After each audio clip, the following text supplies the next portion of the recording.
China के खिलाफ इस वक्त काश पटेल बुरी तरीके से भड़के हुए हैं और काश पटेल ने अब एक्शन लेने की ठानी हुई है। अब इसी बीच उनका एक बयान, एक वीडियो बड़ा वायरल हो रहा है जिसमें उन्होंने कहा है कि भारत हमारी मदद कर रहा है। वहीं दूसरी तरफ हिंदुस्तान टाइम्स का एक खबर देख सकते हैं। अमेरिका के एक एक्सपर्ट हैं जिनका कहना है कि जो हमारे सामने आने वाला है ना, वो बहुत ज्यादा बुरा आने वाला है, उससे भी बुरा जिसकी कल्पना अभी तक हमने करी थी कि कोरोना महामारी आई, पर उससे भी ज्यादा कुछ बुरा आने वाला है। जानेंगे आखिरकार क्या है मामला, जिस मामले ने चाइना और अमेरिका के बीच में हलचल मचा दी है। अभी तक मामला हल नहीं हुआ है और सवाल ये उठता है कि क्या एक बार फिर से 1839 वाला 1856 वाला खेल शुरू तो नहीं हो गया है। जियोपॉलिटिक्स में बहुत कुछ चल रहा है। हमेशा की तरह वर्ल्ड मिरर चैनल के इस एपिसोड में जानने को मिलेगा बहुत कुछ। आइए जानते हैं इन खबरों को विस्तार से। एक ब्लैक एंड व्हाइट तस्वीर देख रहे हैं और इस तस्वीर में देख रहे हैं ऐसा लगता है जैसे किसी चीज का भंडारण हो रहा है। बहुत सारी चीजें एक लाइन से लगी हुई हैं, सजाई गई हैं और यहाँ पर मजदूर वगैरह काम पे लगे हुए हैं। टोकरियों में माल आ रहा है और उस माल को सजाया जा रहा है। आखिरकार ये है क्या? ये 18वीं 19वीं सदी में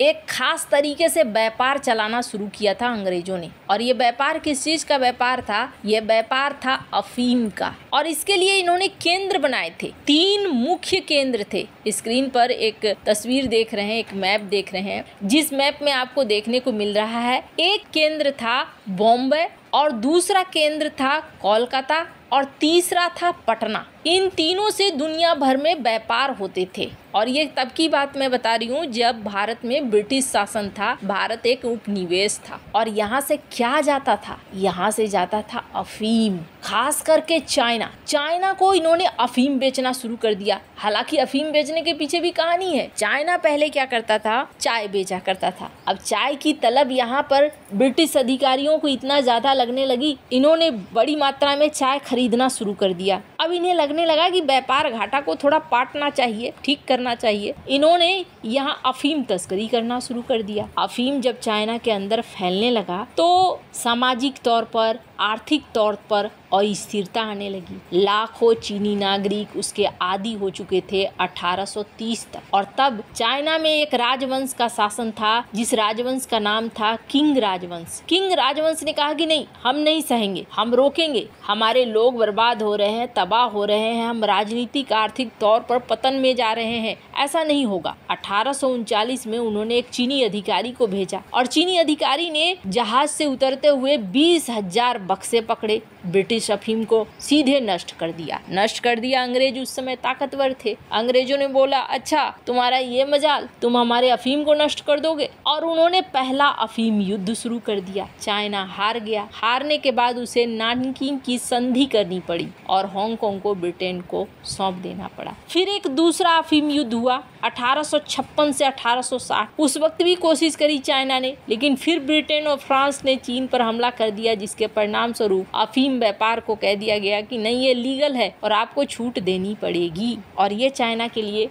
बड़ा ही अजीब सी स्थिति थी। एक मजे की बात क्या है, वो मामला और आज का मामला, दोनों मामले में भारत एक कॉमन जगह पे है। उस समय ब्रिटेन ने इस्तेमाल किया और इस समय एक और खबर आ रही है कि क्या फेंटेनाइल, जो इस वक्त अमेरिका के लिए सबसे बड़ा संकट बना हुआ है, अमेरिका में भी हजारों लोग इसके आदी हो गए हैं। वैसे तो फेंटेनाइल की बात करें तो एक दवा है ये, लेकिन इस दवा को, जो कि दर्द निवारक दवा है, इसको अगर ज्यादा डोज में लिया जाए तो ये एक नशीला पदार्थ बन जाता है। मार्फिन से 100 गुना, हीरोइन से 50 गुना ज्यादा शक्तिशाली है। साल 2024 में अमेरिका में फेंटेनाइल से संबंधित ओवरडोज से 80,391 मौत हुई है। हालांकि साल 2023 में इससे भी ज्यादा मौत हुई थी, 1,10,000। अब इसको लेकर काश पटेल क्या कहते हैं? काश पटेल इसके लिए सीधे सीधे चाइना के ऊपर आरोप लगाते हैं और उनका कहना है कि ये एक रासायनिक युद्ध है और एक पूरे प्लान के तहत एक आपूर्ति श्रृंखला का हिस्सा बन चुका है। उन्होंने इस बात को भी कहा कि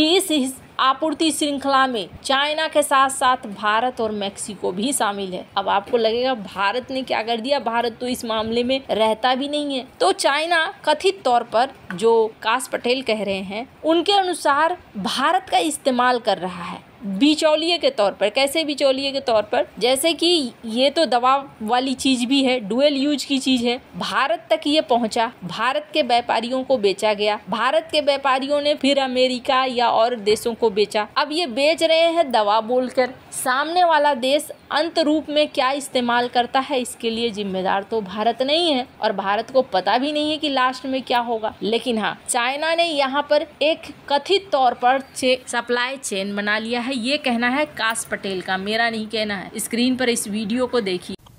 They're like, so now we're out of the fentanyl trade entirely. The problem is there's 14 other precursors you can use to make fentanyl, and they're still shipping all of those. So what we did when I got to the bureau is we stood up this massive enterprise to go after fentanyl precursor companies in mainland China. And they're probably not going to like that.